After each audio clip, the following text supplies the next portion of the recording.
warahmatullahi wabarakatuh. Alhamdulillah rabbil alamin. Hamdan syakirin, hamdan yafi ni'amah wa yukabihu mazidah. Ya Rabbana lakal hamdu kama yanbaghi li jalali wajhika wa azimi sultanik.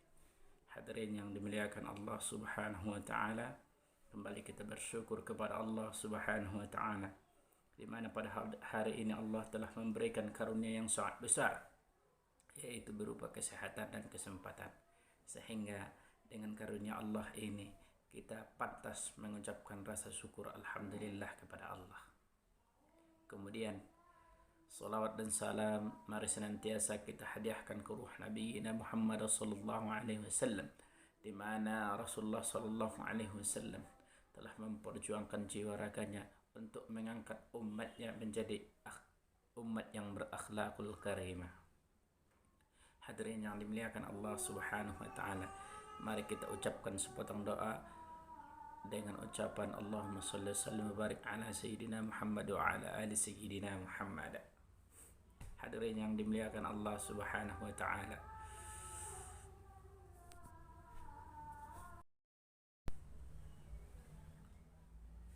pada akhir-akhir ini kita lihat di sebuah rumah tangga di mana ada seorang suami dan istri. Seorang istri digoda syaitan untuk berkata yang tinggi di hadapan suaminya, kemudian membuat hati suami tergores sehingga merasa sakit karena tidak ada didikan ruhani bagaimana caranya untuk berbakti kepada suami. Seandainya seorang istri tahu bagaimana cara mengabdikan diri kepada suaminya, dia mengabdi dengan setulus hati kepada suaminya, kemudian dia memelihara anak-anaknya dengan baik, maka tidak ada halangan baginya untuk masuk ke surganya Allah Subhanahu wa taala. Akan tetapi kita lihat sekarang banyak rumah tangga yang tidak harmonis, gegara. Di dalam rumah tangga itu selalu ada pertengkaran kecil, kemudian seorang istri lebih tinggi suaranya daripada suaminya, maka itu dijadikan sebagai bahan kedurhakaan kepada suami. Hadirin yang dimuliakan Allah Subhanahu wa taala, harusnya kita belajar daripada cerita baginda Nabi besar Muhammad sallallahu alaihi wasallam, di mana Rasulullah suatu hari pulang dari perjalanan masuk ke dalam rumahnya disambut oleh istri tercintanya, yaitu Siti Khadijah radhiyallahu anha. Ketika beliau pulang kemudian disambut oleh istrinya karena cinta dan kasih sayang kepada suaminya, maka dia tahu bahwasanya baginda Nabi besar Muhammad sallallahu alaihi wasallam sedang membutuhkan apa. Dia melihat suaminya dengan rasa kasih sayang yang luar biasa. Dia tahu bahwasanya suaminya sedang lapar.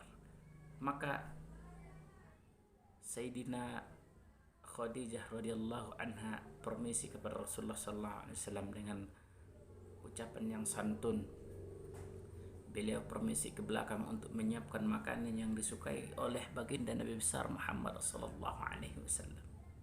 Kemudian apa yang terjadi ketika keikhlasan itu muncul, maka Allah Subhanahu wa taala mengutus malaikat Jibril kepada Nabi besar Muhammad sallallahu alaihi wasallam, mengatakan kepada Nabi Muhammad sallallahu alaihi wasallam, "Ya Rasulullah, Allah Subhanahu wa taala telah berkirim salam kepada istrimu Siti Khadijah karena sebentar lagi dia akan datang dan menyiapkan makanan kesukaanmu.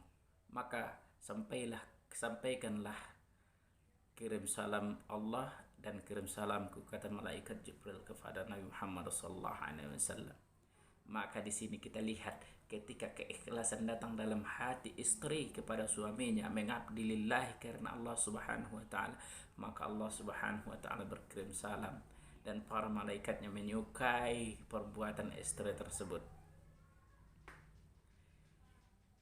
Maka oleh karena itu sebagai seorang istri harus menjadikan pedoman cerita ini, di mana kalau seorang istri sudah cinta kepada suaminya, memperhatikan mendidik anak-anaknya, kemudian betul-betul menaruh rasa cinta lillahi subhanahu wa ta'ala kepada suaminya, maka insya Allah rumah tangga itu akan harmonis, jauh daripada pertengkaran, dan dinaungi oleh rasa kasih sayang yang sangat tinggi di hadapan Allah subhanahu wa ta'ala. Akan tetapi kita lihat bahwasanya cerita ini tidak disampaikan kepada seorang wanita, maka wanita itu akan merajalela, bahkan mengatur suaminya, mengatur keuangan suaminya dengan zalim, bahkan berani membentak-bentak suaminya, tidak punya akhlak sopan santun kepada suaminya, maka itu akan menegahkan dia daripada surganya Allah subhanahu wa ta'ala. Na'udzubillah, na'udzubillah. Kita punya anak, punya istri, maka mari kita didik dengan akhlakul karimah, dengan ajaran Islam yang baik, yang ramah, yang santun. Mudah-mudahan anak kita ketika nanti mereka bersuami bisa berbakti kepada suami, mendidik anak dengan baik, dan kemudian dengan itu maka Allah izinkan mereka masuk ke surga Allah dengan lapang. Mudah-mudahan yang mendengar ini menjadi dan mencontoh perilaku Sayyidina Khadijah radhiyallahu anha. Allahumma fi ila aqwamit thariq, ihdinas siratal mustaqim. Assalamualaikum warahmatullahi wabarakatuh.